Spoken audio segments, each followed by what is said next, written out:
a mistress and a murderer. It's a murder mystery duo that we're all familiar with. A thwarted lover or cuckold wants revenge and commits a crime of passion.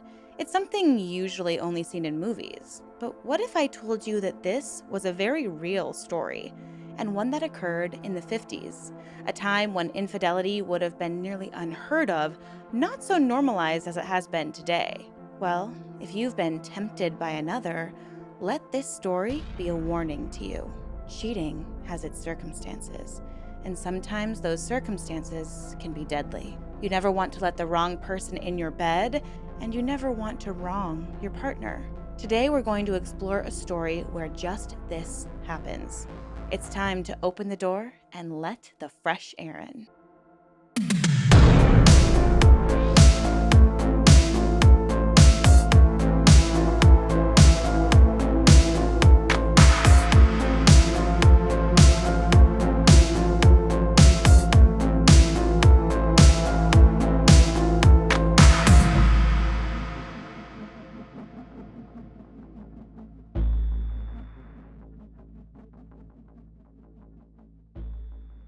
Hi, everyone. Welcome back, and welcome if you're new.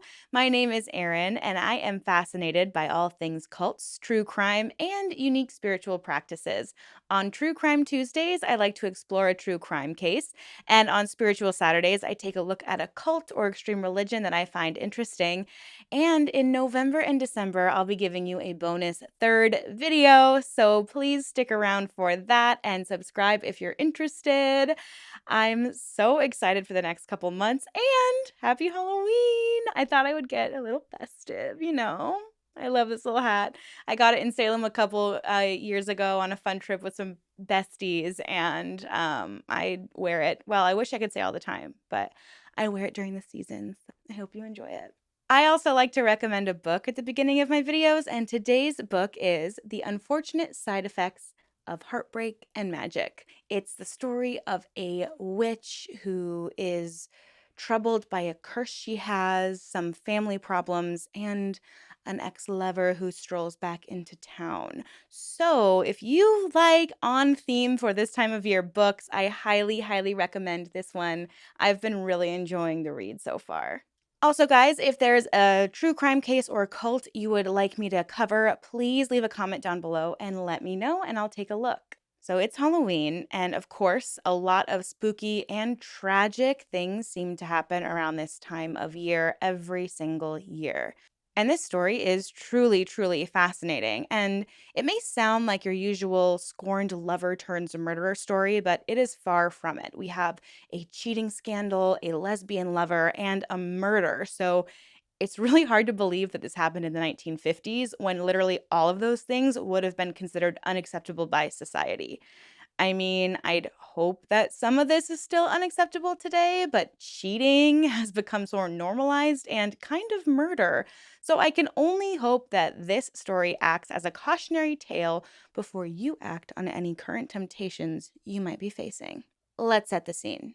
It's Halloween night in 1957. The trick-or-treating has died down, so Peter Fabiano and his wife Betty Fabiano decided to retire to bed. But just after 11 p.m., the doorbell rang, which even on Halloween, I would not answer. I mean, especially on Halloween, honestly. It's way past my bedtime, and only bad shenanigans are happening after dark on Halloween, if you ask me. And Peter agreed. He was really annoyed by this late night visitor. But remember, this is the 1950s, and perhaps he was worried that if he didn't answer the door to this late night trick-or-treater, he would have been judged for it in the morning. So Peter begrudgingly got out of bed and went to the door. When he answered it, he saw someone dressed in a domino mask, khaki jacket, jeans, and red gloves. And if you don't know what a domino mask is, it's like the Legend of Zorro mask, kind of, where it's just black across the eyes. So probably should have worn like actual Halloween mask, but that's just me. And instead of holding a pumpkin pail or a pillowcase, this visitor was holding a paper bag, and it just happened to be pointed at Peter, as if there was something inside of it. When he opened the door, Peter asked, "It's a little late for this, isn't it?" To which this masked stranger answered, "No." And with that, a shot was fired at Peter. The stranger fled the scene before Betty made it to the door to see this horrific sight. She saw her husband crumpled at her front door in a pool of his own blood, and her daughter, 15-year-old Judy, called the police. Unfortunately, Peter was dead before they arrived, and this was all such a mystery to the police. Why did this happen in a safe suburban neighborhood, and who could possibly be to blame? But when the police asked Betty if her husband had any enemies, she was able to offer them a name: Joan Rabble. Why would Joan, a woman, be named? Well, let's go back in time and discover how Peter made this enemy. By the 1940s, Betty had ended her first marriage, one of several of her scandals for the time. I mean, divorce was still practically unheard of, and she had 2 children from this marriage. Peter was an ex-Marine and was working as a truck driver. The pair met in New York in the late 1940s, and Peter must have been enamored by Betty's beauty because multiple resources discussed how gorgeous of a woman she was. The pair married in 1950 and moved to Los Angeles in 1956. Here, they opened a couple beauty salons and started their new life together. They gained a great reputation in the community. People enjoyed the services they provided, and they just seemed to have it all. That was until Peter hired Joan Rabble in 1957. Joan was a U.S. immigrant from Lithuania who pursued writing and photography careers. She took several classes, and after getting divorced herself, she needed some income. If you're a creative, you know that when you're pursuing the creative arts, having some kind of side hustle is essential. I mean, I have like 3 right now, so subscribe so I can just do this full time. Anyways, Joan began working at the salon, and this is where she met Betty. Betty and Joan became close friends. They'd chat at the salon, and the Fabianos considered Joan to be a family friend, not just a coworker. But this family friend would soon turn foe. It was rumored that Betty and Peter were having trouble in their marriage. Allegedly, Betty confided in Joan and told her that Peter had a dark side. She said that he was controlling, and it's even reported that she claimed he was abusive. The tension between the couple escalated so much that Betty even left for some time, and Joan, who always offered to listen and support her, also offered Betty to stay with her while Betty was separated from her husband. Now, it's alleged that these 2 women, Betty and Joan, engaged in a love affair. Some sources blame Joan for seducing Betty into a lesbian lifestyle, but honestly, I'm not so convinced. It seemed that Joan had fallen in love with Betty, and I'm just speculating here that Betty also became intimate with Joan. And Peter had his suspicions too.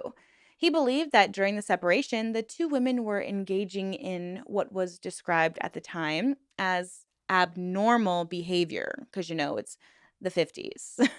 And this angered him. Not only was his wife having an affair with a family friend, she was having an affair with a woman. And from what I know about this time period and kind of men in general, it just seems that, and obviously this is a generalization, an assumption, not everyone is like this, but I think sometimes men don't take women on women relationships as seriously as they should. And I don't know if it's because they typically don't find women threatening, or they don't believe that their wife or female partner could be attracted to women because they're with a man, or if it's like a secret turn on for them. But it just seemed that Peter was angered by this quote unquote abnormal relationship his wife had. He wasn't like going to divorce her over the affair. It's like he didn't take it as seriously, but he was really angry about it. And he did want Betty to come home and to be his wife and be the perfect nuclear family that they seemed to be. And eventually she agreed. But Peter had one condition: she had to stop communicating with Joan. And Betty agreed.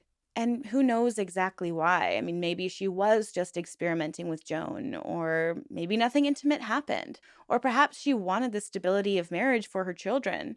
But she agreed, and she went back home to Peter.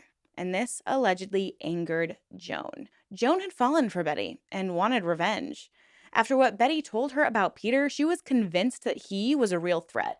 He wasn't just the man that stole the woman she cared for. He was a dangerous man in her eyes, and she had to do something to protect Betty and maybe even herself. What if Peter decided he wanted revenge on Joan and did something to her? I mean, Joan had to do something to protect herself, right? But would she be willing to commit a crime?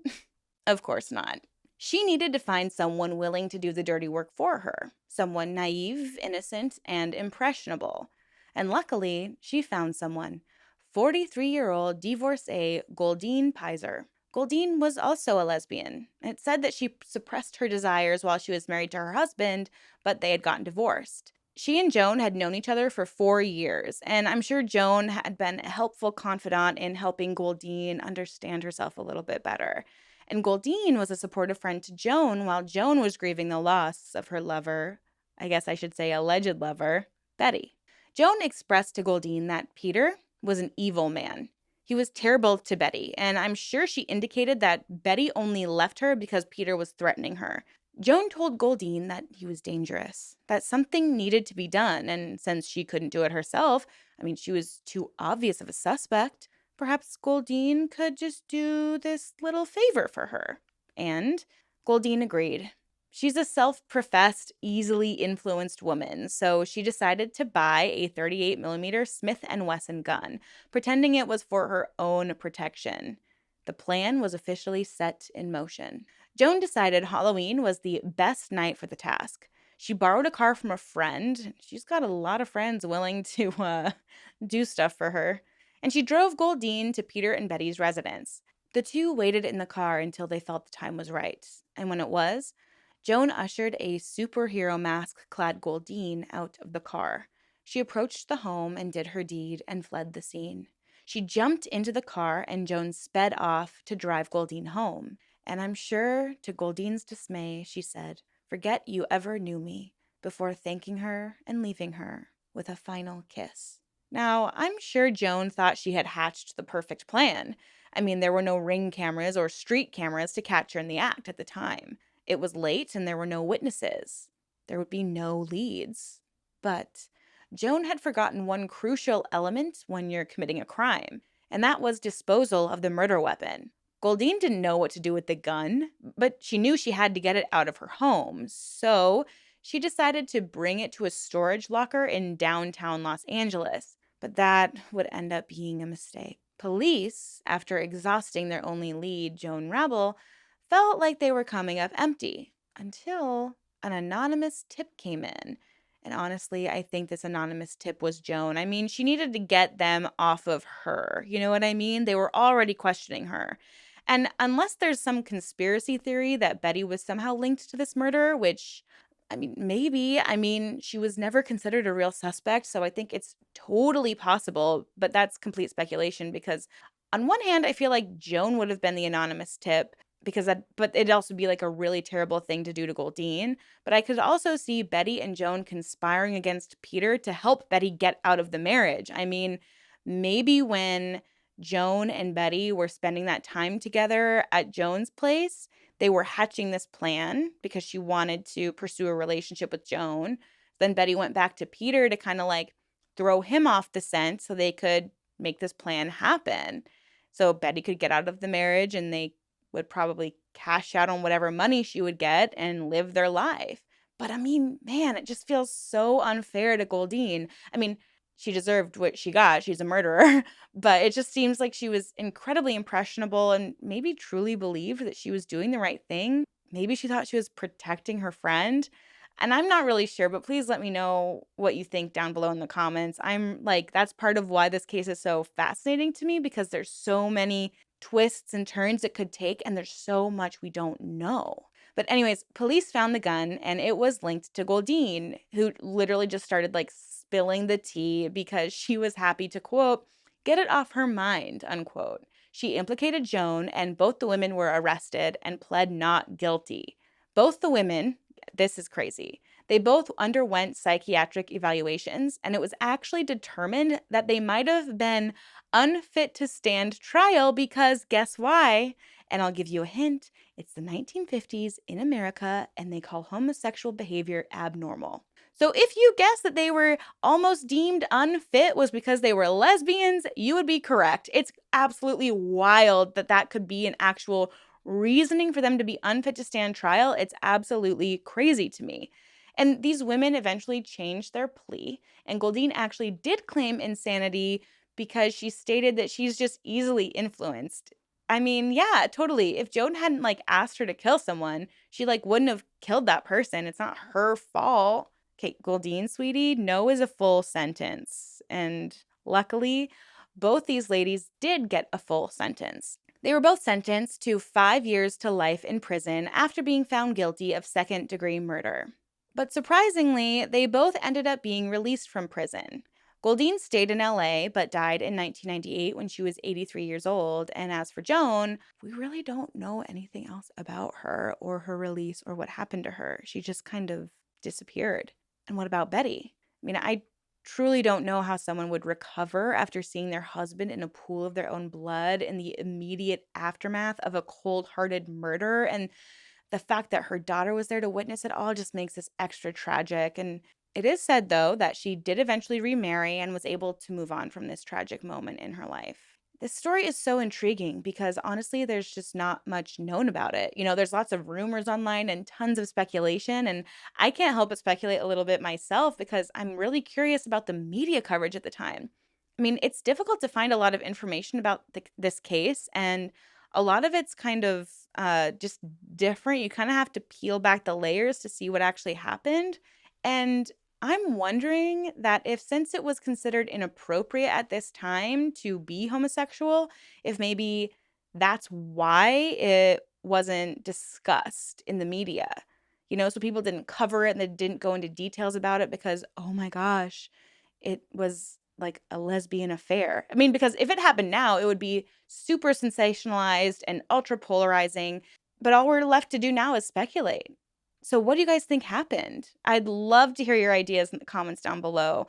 And I can't wait to speculate wildly with you because I don't know why I just feel like, I mean, this feels like a movie, right? To me, what makes most sense is Betty was up on like unhappy with her marriage. She left, went to Joan's house. They hatched this plan together. Both decided to pin it on Goldine and just go on their merry way. I don't know. I mean, I know that's probably not true because that's not, I mean, they did an investigation, but I don't know, guys. I just feel like that's an interesting theme or theory. So, as for today's lesson, I really just want to emphasize the importance of discovering and celebrating who you are. We need love now more than ever, and people's personal lives are really none of your business. And I want it to be clear that I'm an ally to those who are a part of the LGBTQIA plus community, and I'll always stand in solidarity with you when you face adversity. And I want to remind everyone that it's okay to say no to things you aren't comfortable with, especially if bestie's asking you to murder someone. Anyways, guys, stay safe out there tonight. I mean, it is the anniversary of this and many other gruesome murders, so please be careful. Do not open your door to unknown visitors unless you know they are cute little kids just dressed up in a costume. And until next time, goodbye.